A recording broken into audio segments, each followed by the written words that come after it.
Derrière les rideaux du pavillon du jardin impérial, King Yanyan venait à peine de se retirer que l'eunuque qui la guidait l'entraîna par un étroit sentier latéral.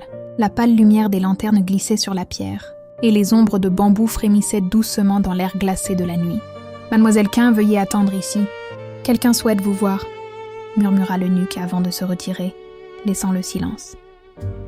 Devant elle, une silhouette sombre se tenait à demi cachée parmi les ombres vacillantes. Su Zhang. Il portait une robe noire simple, la posture rigide, le regard plus froid que la nuit elle-même. Kan Yanyin recula instinctivement d'un pas. « Pourquoi est-ce vous ?» Avant qu'elle n'achève, il s'approcha, chaque pas lent mais inévitable. Son ombre s'étirait sur la pierre, lourde comme si tout le palais pesait sur lui. Son regard était sombre, orageux, pourtant contenu par une discipline de fer. « J'ai entendu » dit-il d'une voix rauque. « Vous n'avez choisi personne. » Son souffle vacilla. Elle baissa les yeux, serrant sa manche. Il la fixait comme si quelque chose en lui se déchirait. « Pourquoi ?» demanda-t-il enfin, la voix tremblante malgré lui. Une question plus dangereuse demeura-t-elle. Avait-elle vraiment vécu une autre vie? Il l'avala.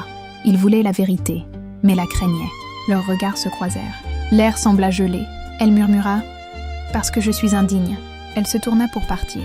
L'instant suivant, son bras l'enlaça par derrière, farouche, désespéré, comme s'il voulait la garder jusque dans ses os. Son front se posa contre son épaule, son souffle brisé près de son oreille. « Yanyin, je vous en prie, épousez-moi. » Elle trembla immobile. En devis, elle ne l'avait jamais vu ainsi. L'homme toujours froid et maître de lui, désormais fissuré, presque brisé. La douleur serra sa gorge, mais elle parla doucement. « Cousin, laissez-moi rester seulement votre cousine.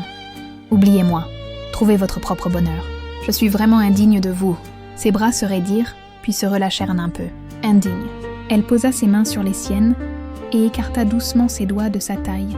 Un à un, patiente et ferme. Mais il la rapprocha encore, obstiné, désespéré, comme si la laisser partir l'anéantirait. « Laissez-moi partir, cousin. Votre décision est prise ?» « Oui. » Sa résolution le frappa comme une lame. Su Chang baissa les yeux, une lueur farouche brûlant en silence. Il ne dit plus rien. Enfin, il la relâcha complètement. Elle s'éloigna sous les lanternes, sa silhouette disparaissant peu à peu. Il resta immobile, les doigts enfoncés dans sa paume, le regard fixé sur le chemin, aigu, immuable, non pas plein d'abandon, mais de résolution, d'obsession.